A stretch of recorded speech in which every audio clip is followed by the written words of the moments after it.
Good evening.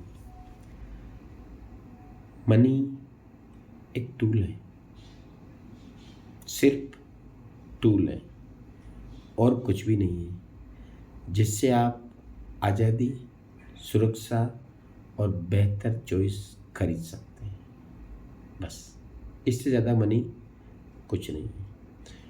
Income नहीं, skill पर focus करो, जिससे वैल्यू बढ़ेगी और जब वैल्यू बढ़ेगी तो आपका पैसा अपने आप बढ़ेगा। आप एक बात ध्यान रखना, आप उतना ही कमाते हैं जितना आपकी स्किल्स की डिमांड होती है।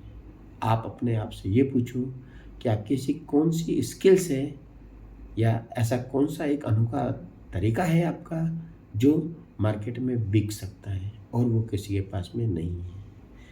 या आप समाज की ऐसी कौन सी समस्या है जिसके ऊपर आप फोकस कर सकते हैं।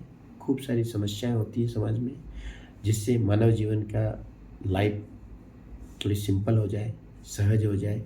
अगर इस टाइप का अगर प्रोडक्ट आप निकालते हैं या इस टाइप की समस्या को आप निकालने की कोशिश करते हैं तो आप काफ़ी सारा पैसा कमा सकते हैं।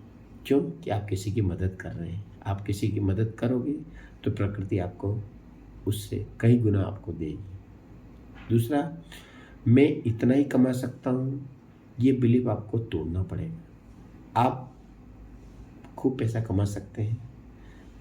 आपके मन में छोटी सोच मत रखो, हमेशा सोच को बड़ी रखो कि मैं जितना ज़्यादा लोगों का फ़ायदा कर पाऊँगा उतना मुझे पैसा मिलेगा। बस इससे आपकी स्किल्स बढ़ जाएगी, वैल्यू बढ़ जाएगी। फिर एक चीज़ और है, खर्च से पहले आप ये फॉलो करो या ये सोचो कि क्या ये असेट है या लायबिलिटी है। असेट है तो बहुत बढ़िया है, लायबिलिटी है तो आप सोच सकते हो कि वो आपका मनी को रिड्यूस करेगा, तो आपने जो गेन किया है उसकी कोई मतलब नहीं है। तो हमेशा आप खर्च करो तो असेट में खर्च करो, तो वो आपके लिए बहुत अच्छा काम हो गया। हर रुपया ये सोचो कि कल मुझे एक अच्छी ग्रोथ के साथ मिलेगा। अमीर लोगों के आसपास रहो, क्यों?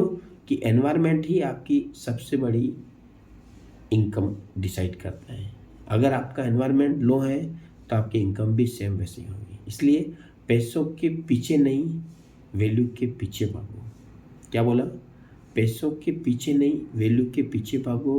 वैल्यू कब मिलेगी? जब आपकी स्किल्स अपडेट होगी। स्किल्स के लिए क्या करना होगा? आपको लर्न करना पड़ेगा, न्यू थिंग सीखनी पड़ेगी। आपका क्या टैलेंट है उसको आपको पता करना पड़ेगा।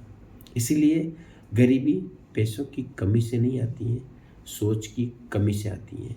जब आपकी सोच बदलती है दोस्तों, जब आपकी सोच बदलती है तो आपके डिसीजन बदल जाते हैं, और जब डिसीजन बदलता है तो आपकी इनकम खुद ब खुद बनने लगती है। तो दोस्तों, अगर आपको रोना आ रहा है तो आप खुद ज़ोर से रो लीजिए, लेकिन अगर कोई दूसरा कल आपके आंसू पोंछने आएगा तो आप ये मान के रहिए वो आपके साथ में डील करेगा। इसलिए अपने आप को स्ट्रॉन्ग बना के रखिए, अपने प्लान को फॉलो करते रहिए, एक सिस्टम बनाइए और उस सिस्टम को कंटिन्यूटी के साथ में आप फॉलो करिए। आप कभी थक भी जाते हैं तो आप उस काम को बंद मत करिए, एक दिन रेस्ट ले लो, दूसरे दिन आप वापस उसी दिशा में करते रहो।